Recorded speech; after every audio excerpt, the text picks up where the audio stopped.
Bon, les amis, fin de cet épisode 2 que j'ai trouvé, ma foi, fort intéressant. Bien plus que son précédent, qui était relativement mou quand même, faut être honnête, même si c'était plutôt intéressant. On a beaucoup de bonnes choses, beaucoup de surprises dans cet épisode. On va faire le point un petit peu ensemble. Mais globalement, pour l'instant, c'est l'épisode que je préfère. J'attends d'en voir un peu plus, bien évidemment, pour voir si mon avis va changer. Mais pour l'instant, je suis très agréablement surpris par ce que l'on voit dans ce spin-off. Même si je sais que tout le monde n'apprécie pas forcément le spin-off sur Daryl.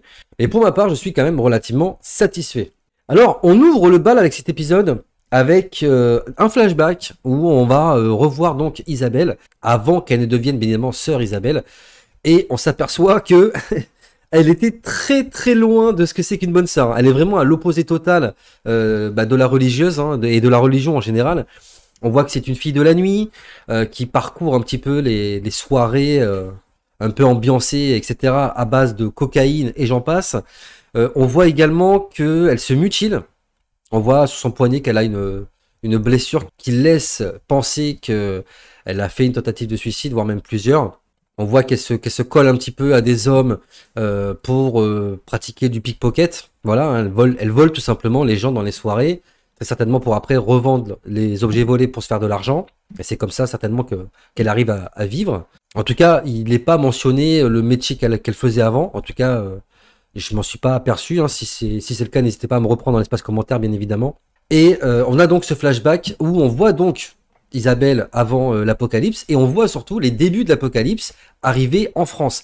Et ça, j'ai trouvé ça génial en fait, qu'ils aient pensé en fait à avoir un flashback pour nous montrer comment ça s'est un petit peu passé l'apocalypse, mais vu du point de vue de la France et d'un personnage clé, bien évidemment. Le seul petit hic, c'est que même si c'est quelque chose, j'avoue que j'aurais aimé voir plus dans les séries qu'on a vues, que ce soit la série mère, les spin-offs, etc. Parce que c'est aussi quelque chose qu'on a vu dans Fear, notamment, et aussi dans la série mère, notamment avec les prémices avec Shane quand il sauve Laurie. On voit également Rick quand il se fait tirer dessus, donc avant l'apocalypse. On voit également Shane quand il va essayer d'aider Rick à l'hôpital. Mais c'est très court en fait. Pour moi, on nous en a pas assez montré, et c'est vrai que c'est quelque chose que je regrette. Même si dans cet épisode-là, je suis très très content d'avoir pu voir ça. Du point de vue de la France, je trouve que c'est très peu en fait. J'aurais voulu en voir plus, mais en tout cas c'est assez bien réalisé malgré quelques erreurs, notamment le motard qui se casse la gueule sans raison. Je trouve que l'apocalypse arrive rapidement, que c'est rapidement le bordel. Voilà, je pense qu'il aurait fallu faire ça de manière plus progressive, mais en tout cas je suis très satisfait de ce que j'ai vu dans ce flashback et j'en suis très content. Alors je voudrais revenir également sur la petite fille parce que c'est vrai que je mentionne ça dans le début de la réaction, où on voit une petite fille quand Isabelle essaie de se barrer avec sa sœur et ce jeune homme. Et c'est vrai que je me suis demandé qui était cette petite fille. Et dans le trailer, on voit une petite gamine un peu zombifiée. Et c'est vrai que j'ai trouvé des similitudes. Je trouve qu'il y avait une petite ressemblance et je pensais que c'était la même fille en fait. Et après, c'est vrai que je me suis dit, bon, c'est quand même, au moment où on est dans le spin-off, on est une dizaine d'années après l'apocalypse. Ça me paraît un peu gros que ça soit la même fille. Après, la question que je me pose, c'est que comment ça se passe quand t'es zombifié? Est-ce que ton corps, parce que je sais que quand t'es en rôdeur, bah, ton corps il évolue, c'est-à-dire que au début t'es un peu clean, mais progressivement ton corps se décompose et à la fin, j'imagine que tu deviens un squelette, un peu zombie, enfin c'est un peu chelou.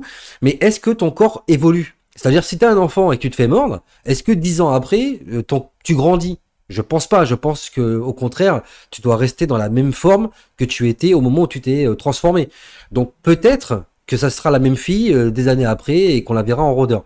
Ou peut-être que ça sera une fille qui lui fera penser justement au fait qu'elle a laissé en plan. Parce que oui, forcément, elle ne peut pas amener la gamine avec elle. Alors c'est vrai que j'ai pas trop compris. Dans un sens, je me suis dit, vu le merdier que c'est, moi, si je sais que j'ai une petite voisine comme ça, je la vois toute seule et que c'est le bordel, je vais pas la laisser, je vais la prendre avec moi, ça me paraît logique.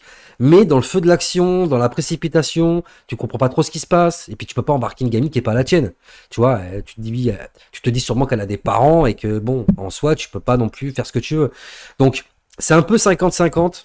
Dans un sens, je me dis que c'est pas très logique de l'avoir laissé, mais dans un sens, je me dis que si, ça peut être cohérent.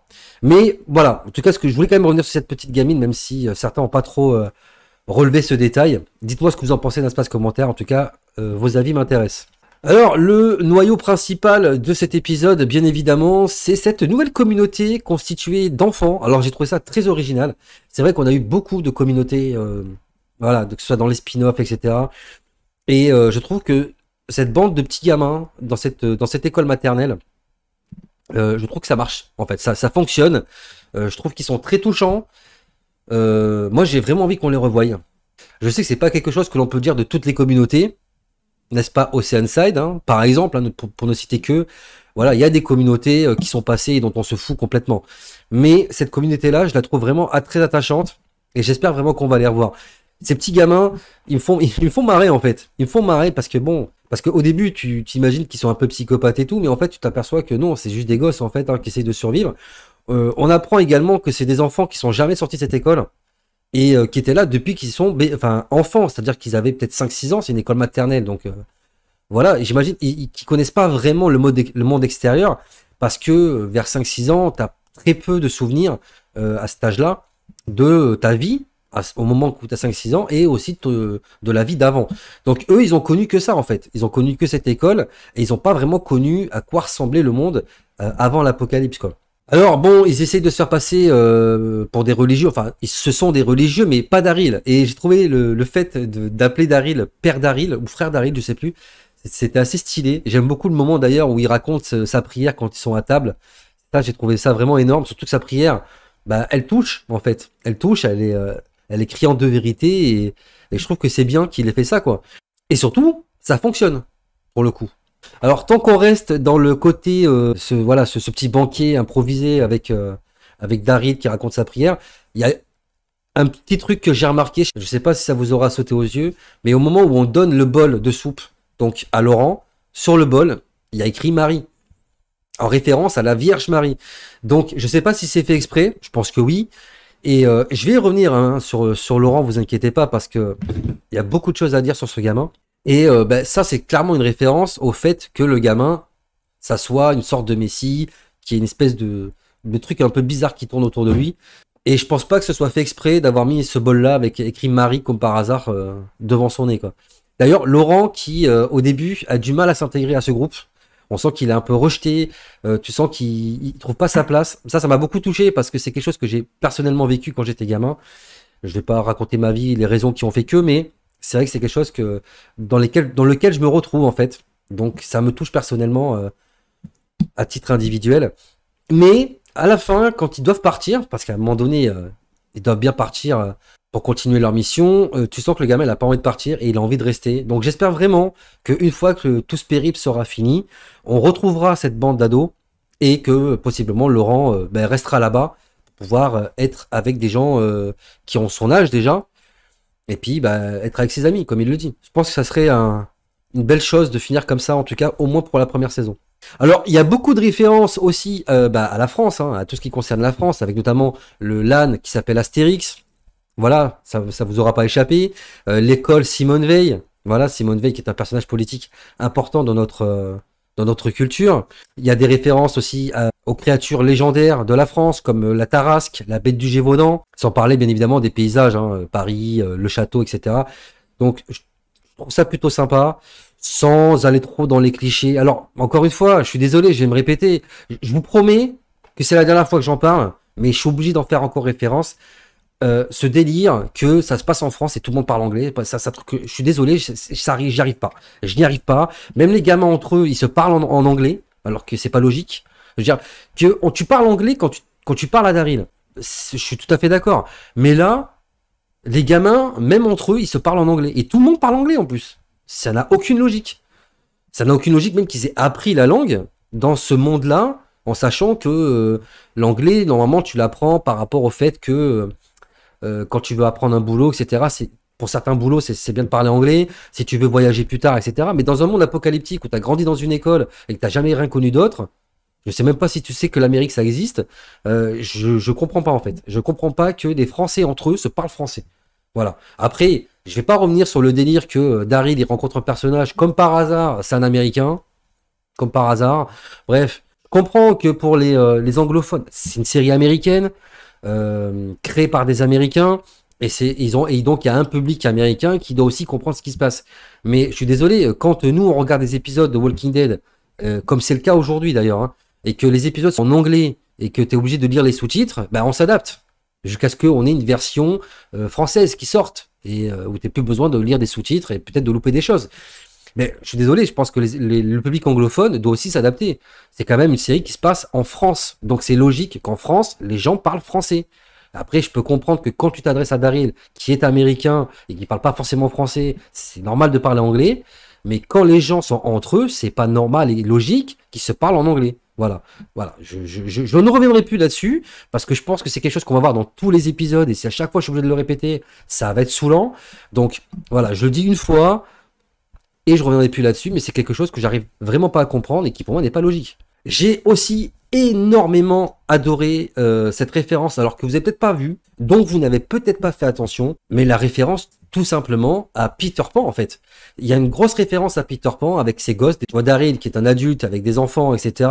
Le fait qu'il y ait Robin Williams qui passe à la télé, voilà, pour moi c'est clairement une référence à Peter Pan, qui fait partie d'ailleurs dans la filmographie de Robin Williams, Hook. Si vous l'avez pas vu ce film, je vous conseille d'aller le voir, il est juste sublime.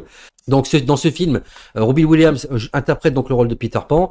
Voilà, le fait que qu'on le voie à la télé et que derrière tu vois Daryl avec des gosses, voilà, qui ont des noms comme Hérisson, bref, t'as compris. Ça fait énormément penser donc aux enfants perdus, au monde imaginaire, etc. Et ça, j'ai vraiment trouvé ça beau. Et pour le coup, c'est vraiment une référence que j'ai adoré, quoi. Tout comme j'ai adoré le fait qu'il y a des gamins qui pédalent à vélo pour faire de l'électricité et allumer une télé. J'ai trouvé ça génial, en fait. Et je comprends même pas qu'ils aient pas eu l'idée de faire ça avant, en fait. En tout cas, voilà, je voulais le noter parce que c'est quelque chose. Bah ouais, Robin Williams, voilà, c'est quelque chose. J'ai grandi avec ce mec. Il a bercé mon enfance. J'ai en mémoire tellement de films avec lui qui sont énormes, comme Le Cercle des Poètes Disparus, Hook, comme je viens de le citer, Jumanji, bien évidemment Will Hunting. Putain, il a vraiment une filmographie, je vais pas toute la citer, mais il a vraiment une filmographie énorme et une fin tragique. Malheureusement, ce mec, bah, il nous manque en fait, hein. C'est vraiment un acteur qui manque beaucoup et c'est pour ça, c'est la raison pour laquelle je ne pouvais pas ne pas parler de cette référence dans cette vidéo. Alors, bon, en termes d'incohérence, je suis obligé de revenir sur le sniper. Voilà, quand Daryl va chercher les médicaments pour ne pas sauver. Oui, parce qu'en fait, il fait croire qu'il peut sauver la maîtresse d'école. Bon, en fait, il veut juste un cheval pour pouvoir se barrer. Bon, il ment, mais c'est pas méchant, en fait, hein. D'ailleurs, il est quand même, je trouve, très honnête à la fin, en avouant qu'il savait d'office que cette maîtresse d'école ne survivrait pas. Et donc, ils vont chercher les médicaments donc, dans ce château, avec ses douves infestées de rôdeurs.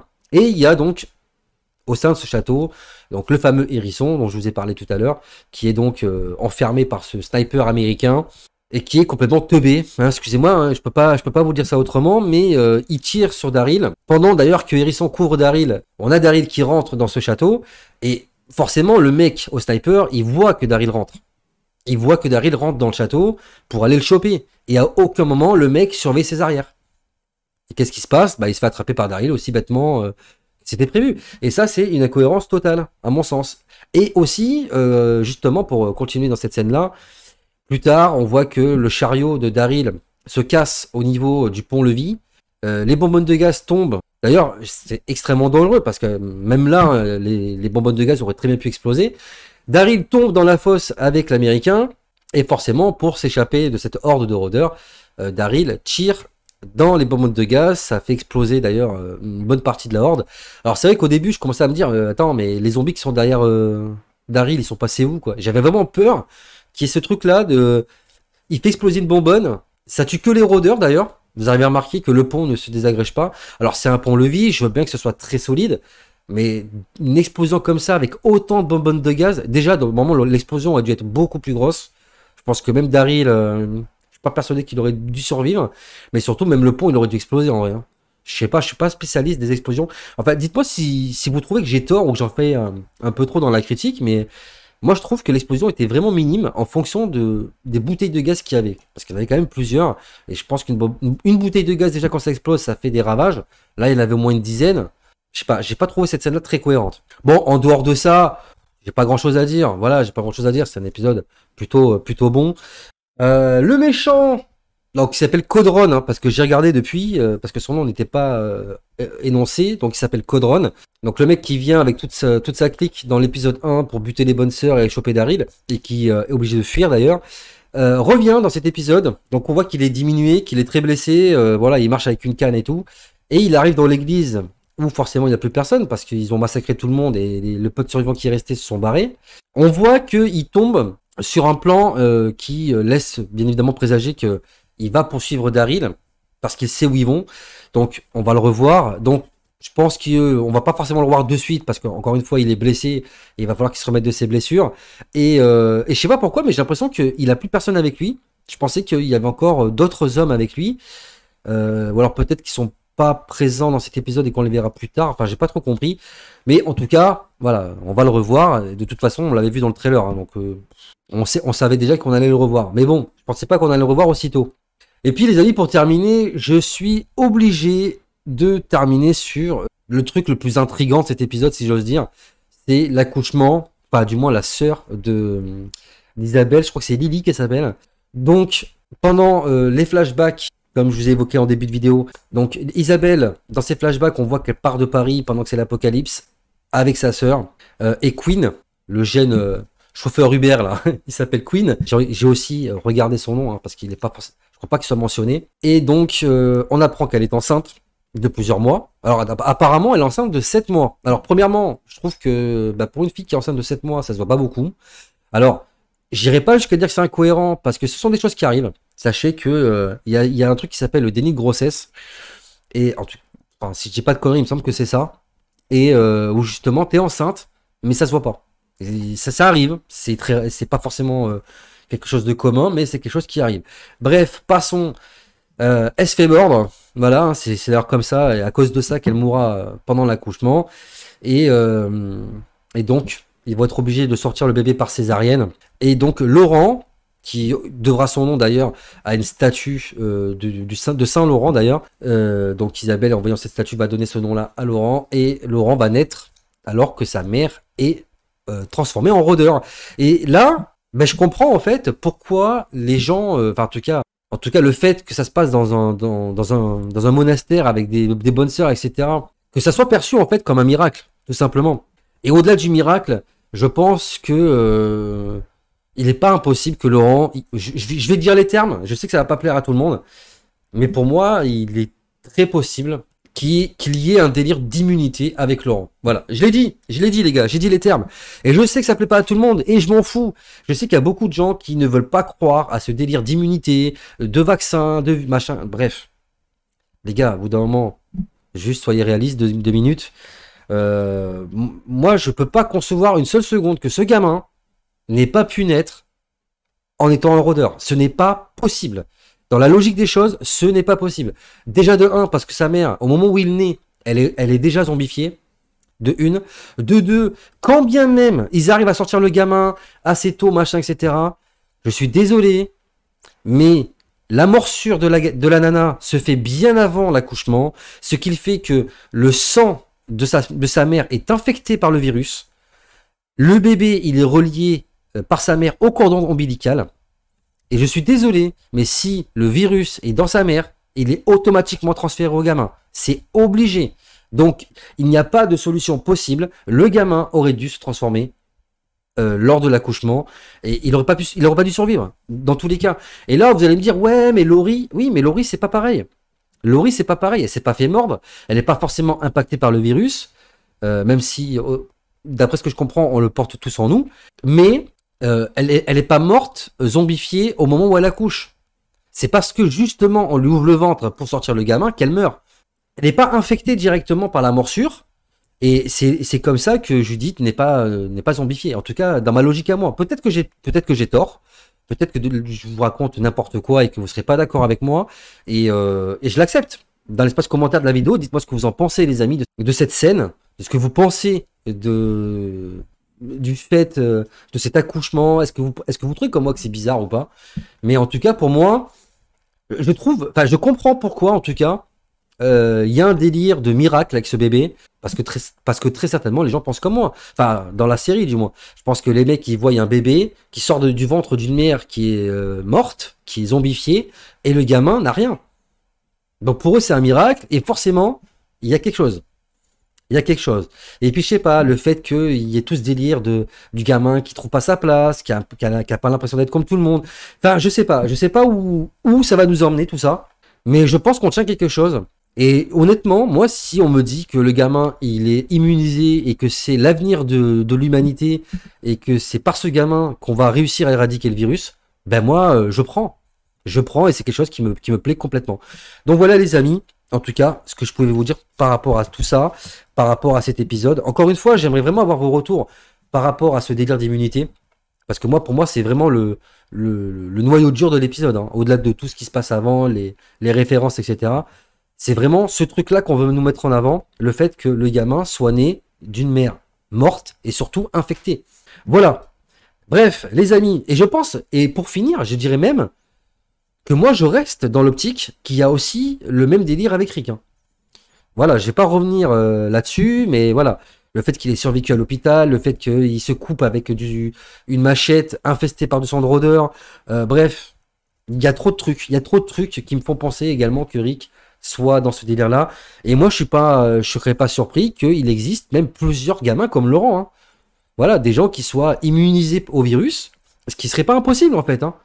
Il y a des gens qui sont immunisés à certains virus ou qui l'attrapent jamais, hein. Voilà. Donc je sais pas. Dites-moi ce que vous en pensez les amis. Qu'est-ce que vous avez pensé de cet épisode? Est-ce que vous aussi vous l'avez préféré au premier? Qu'est-ce qui vous a plu? Qu'est-ce qui vous a déplu? Lâchez-vous dans l'espace commentaire de la vidéo les amis. Et comme d'habitude, je me ferai un plaisir de vous lire et de vous répondre. La vidéo est à présent terminée. On se retrouve très bientôt pour l'épisode 3, bien évidemment. Je pense que j'aurai réussi à rattraper mon retard d'ici là. On se retrouve encore une fois très bientôt pour de prochaines vidéos. D'ici là, portez-vous bien, prenez soin de vous et des autres. À la prochaine. Big up.